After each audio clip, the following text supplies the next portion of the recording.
This is Daily Blast Live. We're talking about what you're talking about. Real, honest, entertaining, live. DBL starts right now. 3, 2. Welcome to DBL. It's Wednesday, September 2nd. I'm Tori here with Al. Hey. Hey, Stephanie joins us from home, and I wanted everyone to know that I got a new phone cover, and it says this, if you can read it. I'm literally stoked to be here. Is that? It's a fire. Yeah, that noise said it all. Let's keep going. Okay, I think that's great. And okay. You know, they're like, we sold one. Yeah, there's one guy being like, someone bought my thing. All right, we're starting things off today with some huge entertainment news. The Dancing with the Stars cast was revealed this morning, and boy, are there some surprises. Here's the show's new host, Tyra Banks, revealing the stars this season. Take a look.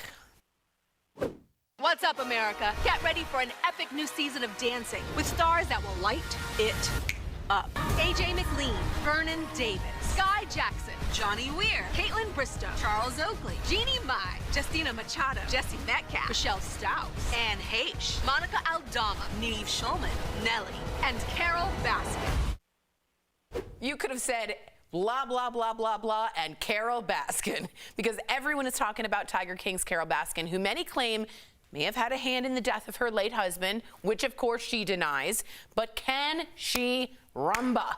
Fans were pleasantly surprised to see Nelly on the show. Do you think he has the moves to make it? We'll find out. And here at DBL, there are a lot of Selling Sunset fans, so we were excited to hear Michelle Stous will be dancing for the Mirror Ball Trophy.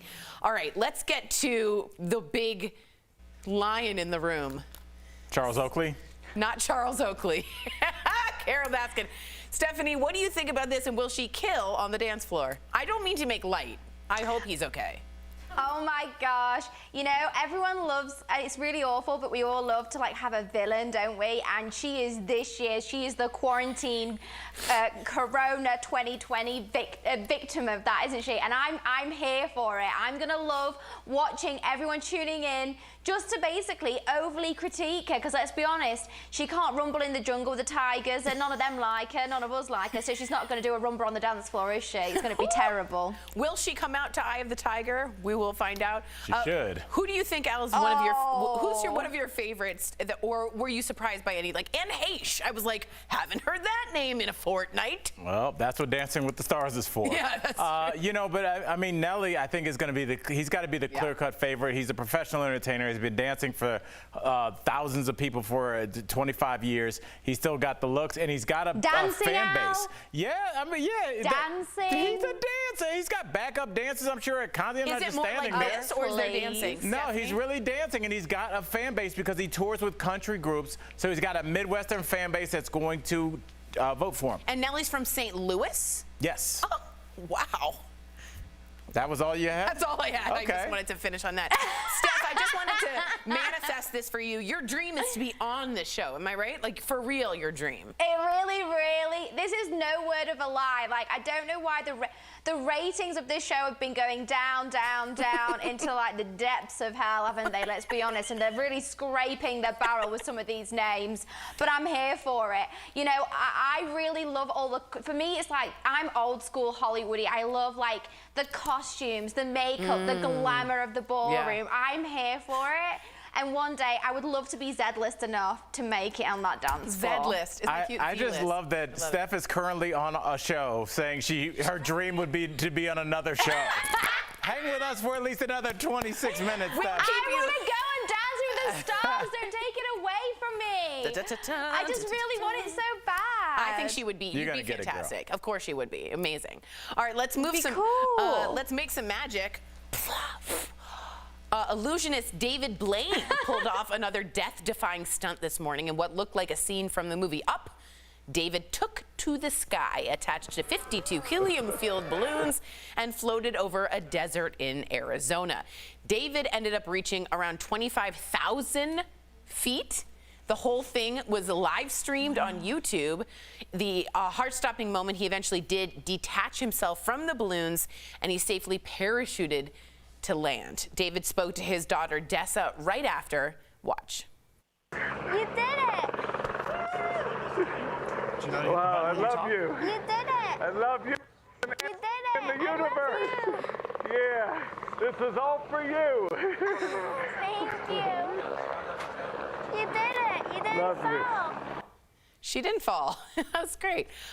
So, by the way, at one point he had to use oxygen not to pass out. Al, what do you think? Is this magic to you? Is this performance art? Is this cool? Is it not? We've seen him do a ton of stunts before, sort of performance art stunts. You know, I lean more towards performance art, but you know what, Tori? It doesn't matter. If you do anything and people want to watch it, you're a performer, and he is a performer. All the kind of weird, crazy stunts he does, it's no different than walking a tightrope or jumping a dirt bike over the Grand Canyon. It's like, if people want to watch it and you're willing to do it, you got a perfect match. What was your favorite David Blaine?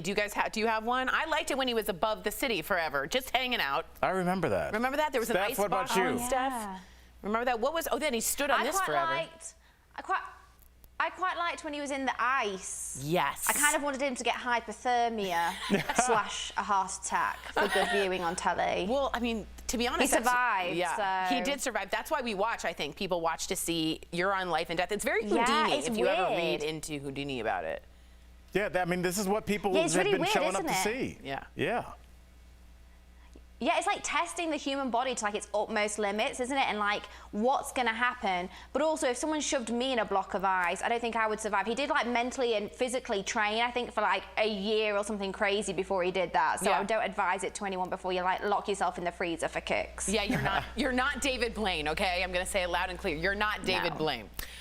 We're moving on to this really interesting story that I've been sort of unknowingly fascinated by. Paris Hilton is opening up about the very toxic relationships she had in the past. Paris told People magazine she went through abusive relationships with 5 ex-boyfriends. She does not name any names, but she says she was strangled, she was hit, and she was grabbed aggressively. Now, in her new documentary, This is Paris, she reveals she was emotionally and physically abused as a teen while at a boarding school in Utah.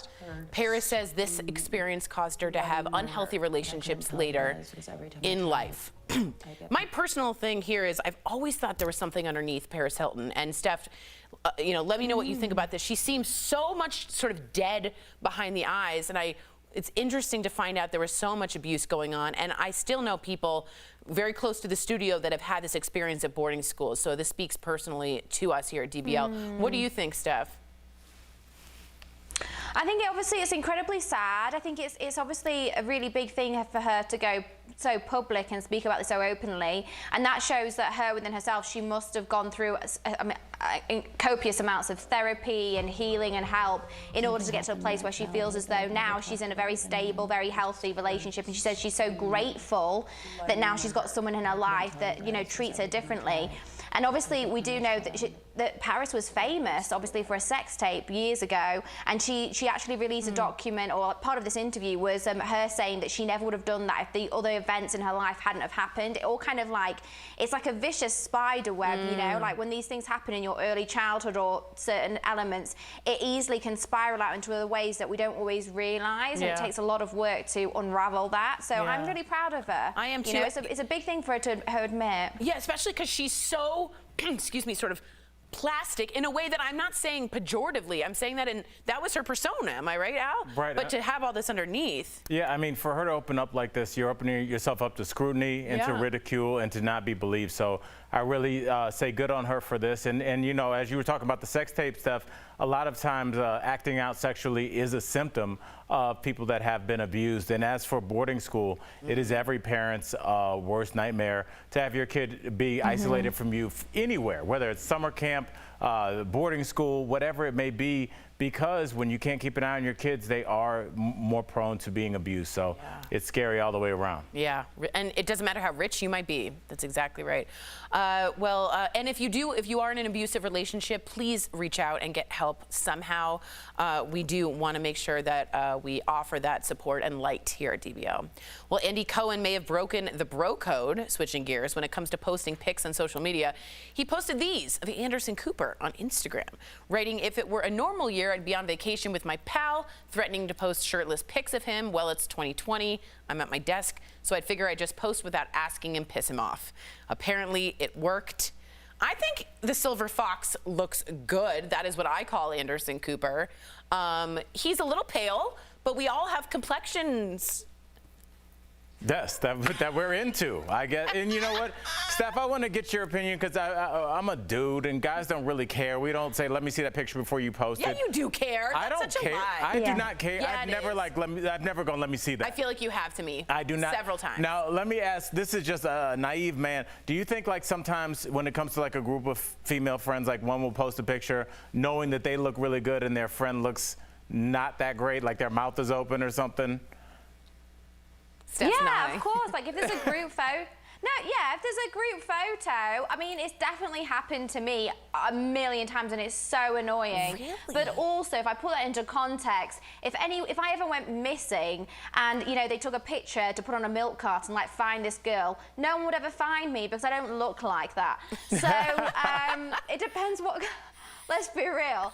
So, yeah, I don't know. Like, if someone posted a picture without asking me, like, pulling a funny face or, like, you know, maybe it's not my best angle or whatever, I wouldn't really mind that because it's live, you know, and that's how it goes. But if I was maybe in a bikini or, you know, like, obviously he's got his top off, I don't think I wouldn't be okay with that if that hadn't been signed off by myself. Like, yeah, that's too much skin without a sign off. Right. That should be a... Nowadays, sadly, you can cost somebody their job. Yeah, yeah.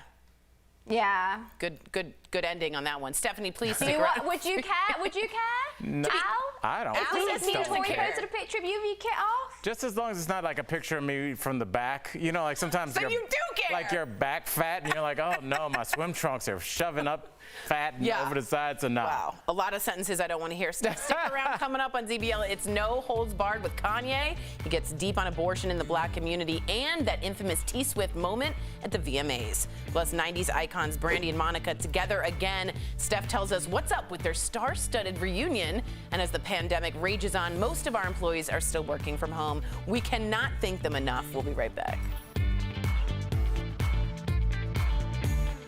Closed captioning.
Welcome back to Daily Blast Live. There's a lot going on these days, but I'm here with this week's hot, juicy celebrity gossip, which means it's time for What Up Wednesday.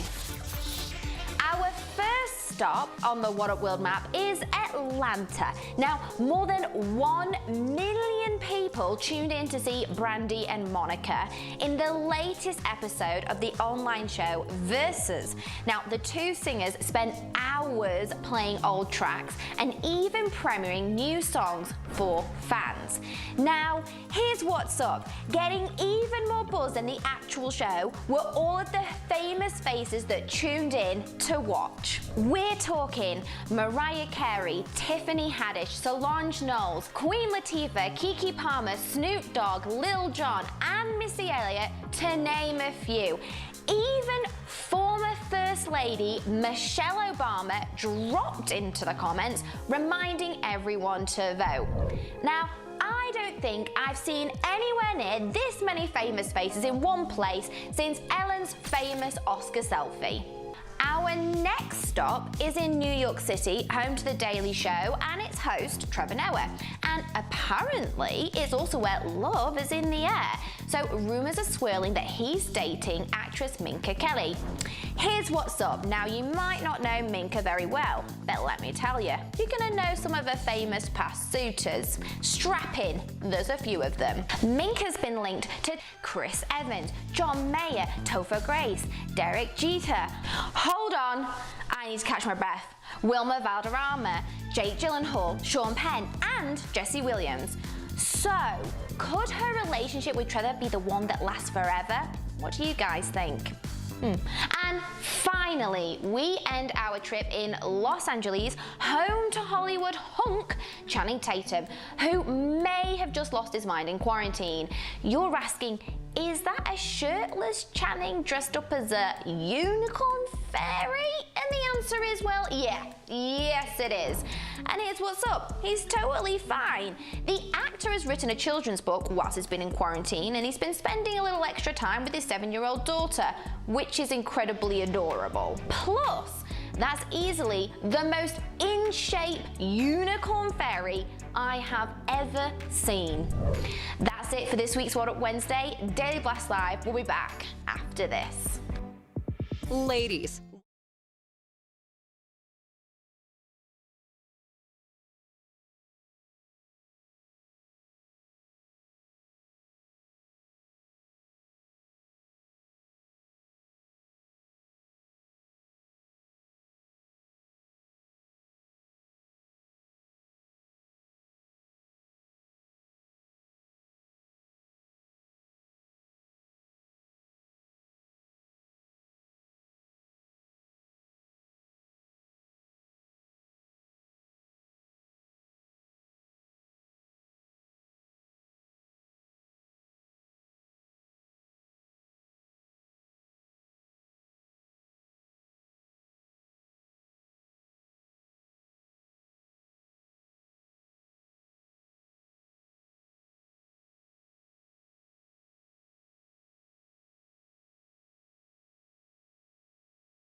Welcome back to DBL. Kanye West sat down for a candid and controversial talk with Nick Cannon on his Cannon's Class podcast.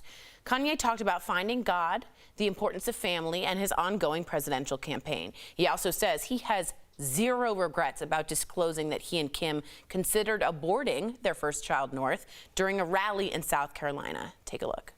You realize that because of South Carolina, there are people who have decided to have the child. because they connected. And if they were on the fence about it, they never saw anyone in my position take that position. Facts. And say, look at this. This is a 7-year-old right here. And she might have never made it here. Right. All right. Lot to unpack here with Kanye. Was it? What'd you say? Was it? What do you mean by that? I don't know what there is to unpack. I just think he's just out there just talking. Yeah. I don't know when he starts the sentence that he knows what he's going to finish with, and I think that's very dangerous. When you have a platform like that and you're talking about something as important as Planned Parenthood, people get STI checks there, they get their health checked there, men and women. Yeah. They find sexual protection there, and they get information that they can't get anywhere else there, especially people that live in rural communities. So I thought that was very dangerous. What do you think, Steph? Well, and right before Stephanie, you speak, I just want to let you know that what he said about Planned Parenthood is that they're there to sort of take out black families, like genocide, just so you gave some context to that. Yeah. Steph, what was your thought on this? Yeah, when I heard that he used the word Planned Parenthood as basically places for black genocide, I was absolutely horrified.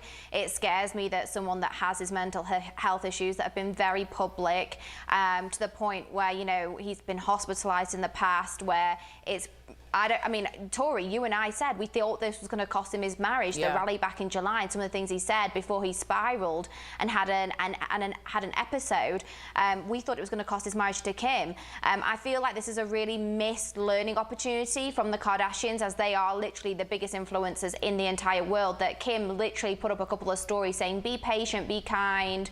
You know, when people have mental health problems, be aware of, you know, how they might be feeling, how their families are feeling. And I thought that was going to be a little bit more of a window, a little bit more of an opening, more of like a red table talk moment where they as a family would address it and, you know, help many other people. But I feel like now it's just been swept under the rug, and now he's just back coming out with more ludicrous comments. And I just don't know where the end to this is going to be. Right. I just feel like, where's he going with this, and how long are we going to allow this to run for? And like Tori, his party name is going to be called the birthday party because it's pro-life, and every kid will always have a birthday. Yeah, I mean, I it's a have bit to, I find it very agree. concerning. And it's also dangerous, Al, because black women especially have such a difference in quality healthcare. Getting access to that, to take away Planned Parenthood in your platform is disgusting. Or just to badmouth it. Like, do you have to make people feel bad all the time? I totally agree. And how much of this more are we going to take? We'll be right back. Promotional consideration is brought to you by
Welcome back to DBL. From sleeping at work to froze, we're taking a look at some of the most interesting Google searches during the COVID-19 pandemic. So here's today's Rise and Thrive, sponsored by SoClean. Zippia.com studied Google trends from each state between April and August. And there were a lot of quarantine-related searches, like getting a cruise refund in North Carolina. Remember cruises? Oh, man. I used to work on them. In New York, the most common search was the quarantine 15.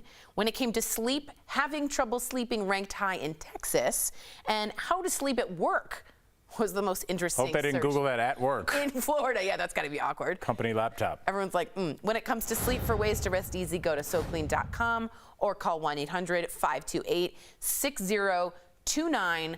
What's something you have been looking for specifically during the pandemic? I've been looking at plants and cross-stitching. But you know everything about cross-stitching. No, there's a lot to learn. Okay. No, for me, it's been refunds, like getting refunds back for concerts. That's your life already, no?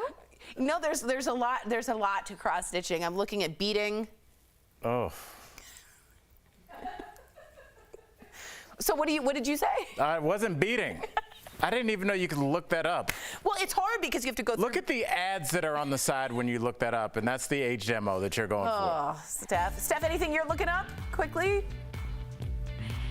Not beading. No, I feel like I can't beat beading, so I'm just going to keep to myself with that one. All right, fine. We'll be back tomorrow, same time, same place.